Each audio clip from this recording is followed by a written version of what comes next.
Now, a wave of grief and disbelief has swept through Commodore following the killings. Sandy Williams has the details. In the stillness of Commodore, grief hangs heavy. What was once a peaceful Sunday night turned into terror and tragedy. It was at this bar tragedy struck last evening.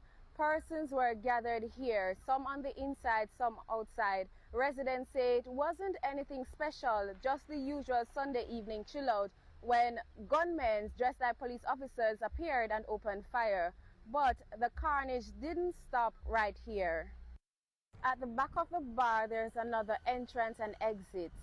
Stains, clots, and slippers left behind by the victims, all grim reminder of the horror that unfolded. In the end, 5 people were dead, among them 4-year-old Shannon Gordon, a student at Rosemount Primary and Infant School.